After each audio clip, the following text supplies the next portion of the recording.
Hello and welcome back to another video on my channel.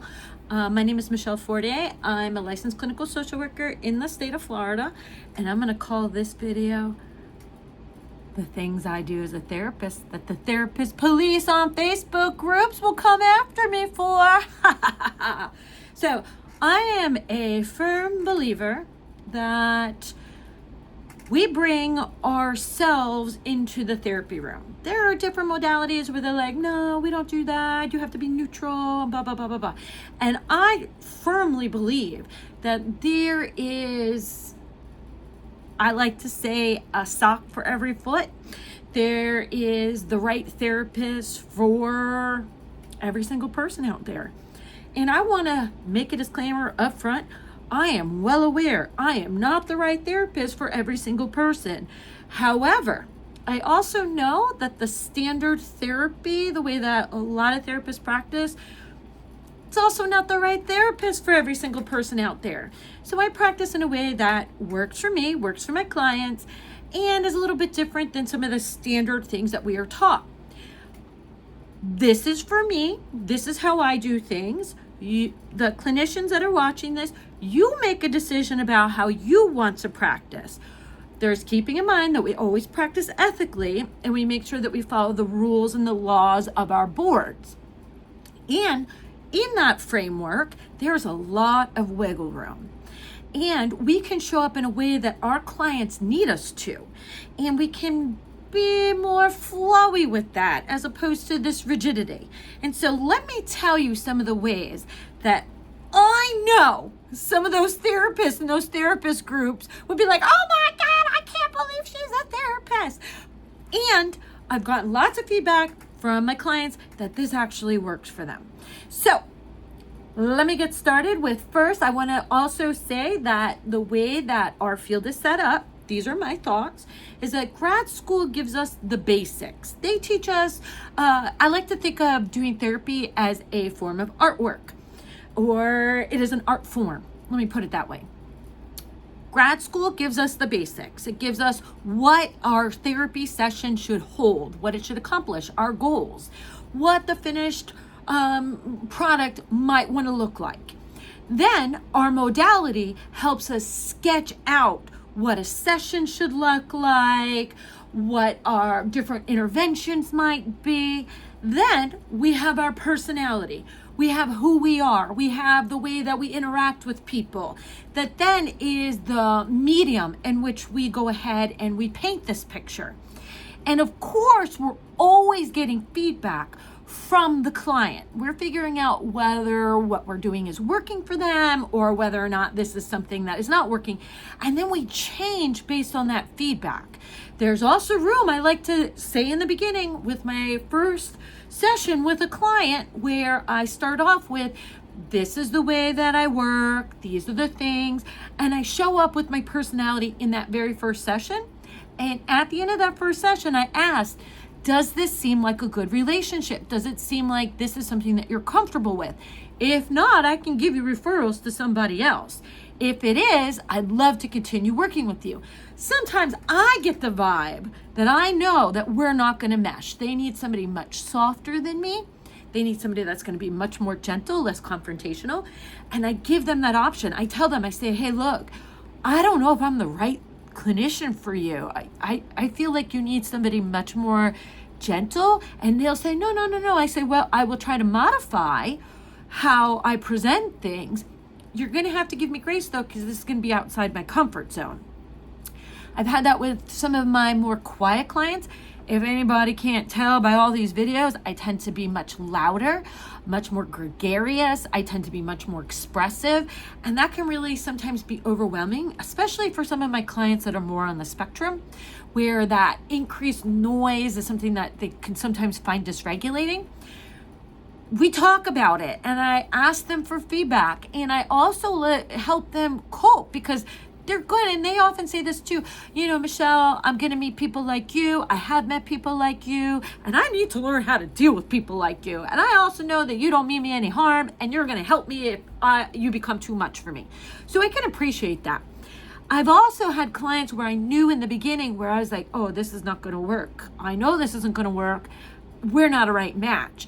They're insistent, they stay, and then lo and behold, we're not a right match. And then all I can do is give them a referral. But let me continue on with some of the things that those therapist police on Facebook would say. Oh my God, Mr. Therapist Police, arrest Michelle over there. She's doing all these things. First thing first, number one, we were told never ask why. Don't ask questions why. Don't ask a client why they're doing something. I have found, for me in particular, my personality, the way that I do things, the way that I think about how I do interventions, I use why. And I use why because I go back to the describe skill, where we are observing and then describing objectively a situation, and we ask who, what, when, and where. We leave out any interpretations. That why question is the interpretation. So for me, I will often use why as a sign that now we're up to interpretations. We've laid out the situation, we've identified the main characters, we've identified what's going on, where it's going on, all those different things. Now I want there to be some dots connected, some insight into why these things might be happening. So I'll say, why do you think that might have happened? What do you think might have been going on? And so for me, that why helps us move in the session from these objective things that all of us can agree on to these subjective experiences, what they think is going on, what they think people's motivations are, what they think their motivations are. And so for me, that why question brings that to the forefront. The other reason why I'll say why is when I really want to nail something that is problematic. So somebody will be doing something that they've already said that they don't want to do. And I'll say, why are you doing that? What's going on? What's making you think that that's a good idea? So for me, I like to think sometimes when some of my clients get stuck in a particular behavior, I don't know who's old and remembers record players, but when you had a record player, sometimes a needle gets stuck in one groove. And sometimes that kind of confrontational type of thing where why are you doing that? Helps bump the needle out of that groove. And that can be really, really helpful when we're stuck in one way of being. But once again, some therapist police are going to say, Michelle, you never ask why. Me, my work, why tends to help me out with my clients, with the helping connect dots, with helping to recognize patterns, with also calling out behaviors that are maladaptive. The next thing on my list is I am much more directive than a lot of other therapists. And I'm not directive or tell clients what to do in terms of who they should or shouldn't date. I'm not directive in terms of, what they should do with their lives, how they should run their relationships, blah, blah, blah, blah, blah. That's conversations, and that's not what I mean. I am directive, and I give very direct communication with things like, you're not going to yeet yourself. That's off the table. We're not going to do that. Hitting somebody, we're not going to do that. And I'm going to tell you not to hit people. I'm going to tell you not to stalk people. I'm going to tell you not to steal. I'm going to tell you to not start screaming at your parent. These are things that I think all of us objectively can agree are problematic behaviors. Once we identify those problematic behaviors, I'm going to tell you to not do it anymore. And then we're going to do lots of BCAs and target those behaviors. And I'm going to ask you a lot of why questions. Why are you doing this? What purpose does this behavior serve? What do you think you're getting out of it? How do you think we could stop this behavior? Now, there's some times where the behavior that I'm going to tell them not to do is because it's not in line with what they have themselves identified as a goal. So if their goal is to not communicate with an ex-partner and they communicate with an ex-partner, I'm going to tell them to stop doing it. I'm going to say, look, if you want to change your goal, change your goal. And then we can have a different conversation. But last I heard, this was your goal. And so I'm going to say, don't do this behavior. It's not in line with your goal. What's standing in the way of you following through on this goal, though? So the direction is when a client has already identified that that is a goal that they want and they're doing a behavior that is standing in the way of them achieving that goal, or we can objectively say that that is a problematic behavior. Don't hit your boyfriend with your car. Don't crawl in through his window. Don't kick in windshields. Don't throw things at people. These are all things that I'm going to tell clients not to do. And I think that that's kindness. I don't think that that's something terrible. I also tend to be much more direct in my communication. I watch these videos, sometimes these reels of different therapists about how they indirectly make a suggestion. I'm going to say it outright. Not all my clients really get being subtle in communication, and sometimes that can be really, really confusing. A lot of the clients that wind up with me, they have gone through lots of different therapies, lots of different therapists, and one of the things that they found the most difficult was trying to understand what exactly the therapist was telling them or saying to them. Some people are very, very good at that indirect communication and being able to get to those points. Other people, they need a lot more guidance. I'm the type of therapist that gives a lot more guidance. Now, another thing that I'd probably get arrested by the therapist police for is I also express how somebody's behaviors are impacting me. Now, that's not for everybody. Not everybody requires that. However, I am a DBT therapist, and at DBT, we consider our relationship to be one of equals. And a lot of the clients that I see, they have a difficult time with interpersonal effectiveness. They have a difficult time with empathy. They have a difficult time understanding their role in how other people respond to them. So I use myself. When I have somebody that says something that elicits the emotion of anger in me, first I have to check whether or not this is something standard that most people would feel angry about, or if it's something that's touching a nerve with me. Now, if it's touching a nerve with me, I've done my work. I can recognize that. That's not my client's issue. However, if it is something that most people would be upset about, I'm going to call it out and I'm going to say, this negatively impacts me. So clients that are consistently late. Most people are going to be annoyed when somebody shows up consistently late. It's a behavior that interferes with them completing school effectively. It's a behavior that's going to make it difficult for them to keep a job. It's going to negatively impact their personal relationships. So if somebody keeps coming in late, I'm going to say, when you keep coming in late, I'm noticing a lot of annoyance coming up. And I think that this is a problem that shows up in the rest of your life. However, I think a lot of other people kind of walk on eggshells with you and don't call it out. And instead, you just see them falling off. Well, I'm here to tell you that when you do this particular behavior, I notice that I'm getting annoyed. Have you noticed that other people might be pulling away from you? Have you noticed how this impacts the rest of your life? Have you noticed how it might impact the rest of your life? Might impact school, might impact work, might impact your friendships, might impact your parenting, might impact all these different things. So let's talk about this and how potentially you can avoid this problematic behavior.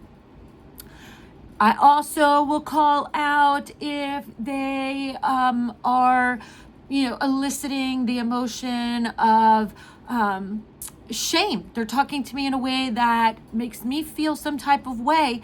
And once again, I'm checking the facts, whether or not this is a me problem or if it's something that shows up across the board.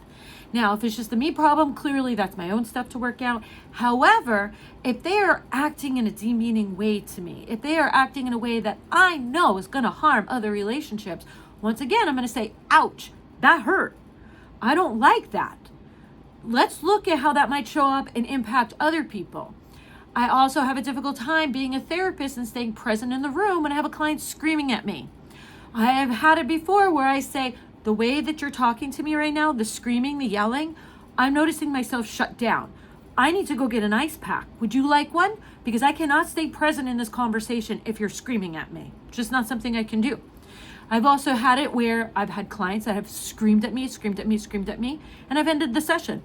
I am not an effective therapist. I cannot show up when I am being screamed at. when I am being threatened, it just doesn't feel good. My brain goes in shutdown mode. It's just the way that it is.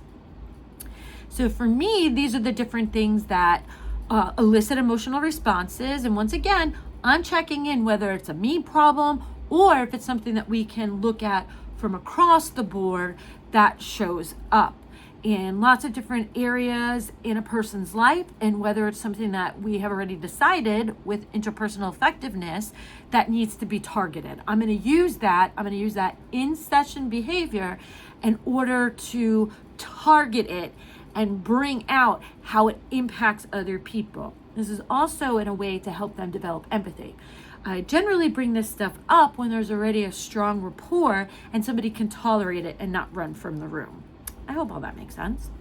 Now, the fourth that kind of piggybacks on that is I show my emotions in session. In the beginning, you're told, oh, don't cry. Oh, don't laugh. Don't do any of those things. You're supposed to be neutral. I spent so much time, people were telling me really, really, really sad things, like somebody close dying, something really terrible happening, and I couldn't focus on what was actually being said to me because I was so concerned about not crying. I stopped. I'm gonna cry. I think the important part is where we make sure that we're expressly saying, you're not responsible for my tears. This is just something that I think most people are going to be sad about. There's also too where I've had it before where somebody tells me about something terrible that somebody has done to them. I remember when I was working in the prison system, I had somebody whose parents were extremely abusive. And I flat out said, I hate your parents. I think what they did to you, the physical abuse, the sexual abuse, I'm sorry that happened to you. And in fact, I'm really mad at them. And I know if I saw them right in front of me right now, I'd have a strong urge to punch them. And that client later on said to me, Miss Fortier, that was one of the most helpful things.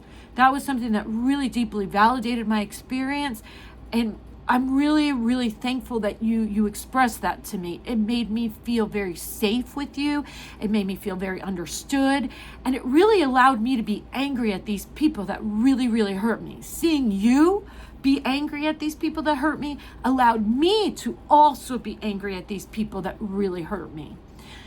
And the tears, once again, it's been my experience that a lot of the times people feel extremely validated with those tears.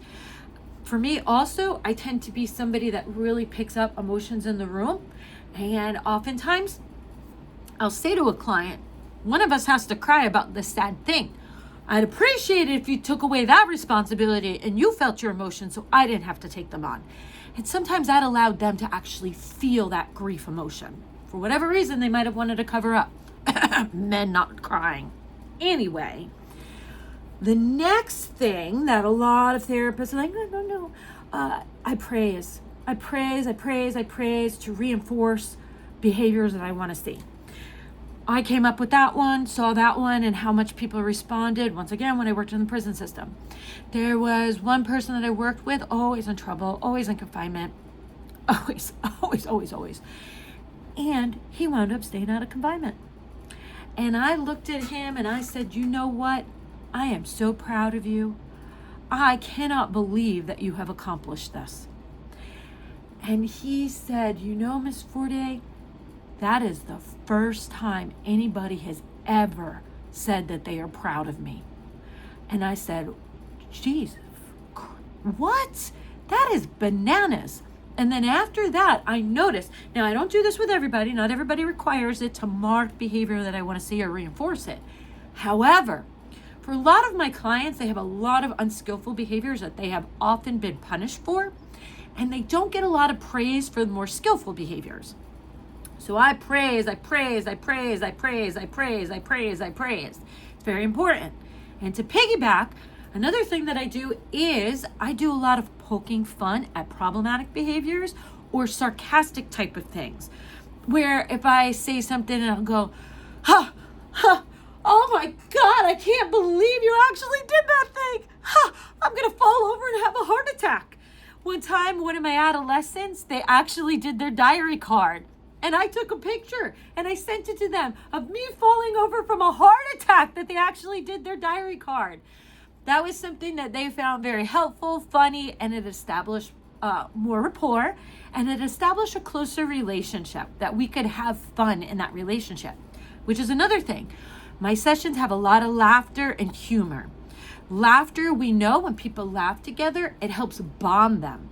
And sometimes that dark humor or poking fun at really problematic behaviors takes the heat off of those problematic behaviors. We call it being irreverent in DBT. There's other ways to be irreverent, but for me, humor is a huge way to be irreverent. I love using humor. Once again, not for every clinician, not for every personality. For me, that is my personality, that is my style. Another thing that a lot of people are like, oh my God, I can't believe. I use disclosure and I share, self-disclosure, and I share. And I answer questions. If somebody says, hey, Michelle, do you have children? I don't understand therapists. Well, you know what? I do. It depends on the modality. But let me be clear. For me, if somebody asks, do you have children? I don't have children. I say, no, I don't have children. And then I say, why do you ask?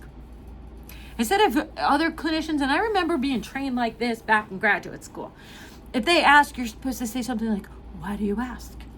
Because they're curious. They want to know your experience. It's not the end of the world. Now, very personal questions that I wouldn't tell most folks, I'm not going to say to my client. However, things that I would post on social media or I would post on Instagram, ask away. I'm going to tell you the answer. Am I married? I wear a wedding ring. I have a picture of me and my husband up there. I'm going to say those things. It shows that for me, I have the thought, I've had the experience. It shows that I'm a human being. I have a life outside of this. I have a whole way that I have set up my life within my values. It shows clients how to implement skills. I'm also not shy about my history. I'm not shy about some of the struggles I've been through. It normalizes some of the struggles. I'm also not shy when somebody asks how I might solve a problem. I tell them based on the skills, based on my value system, how I would potentially solve a problem.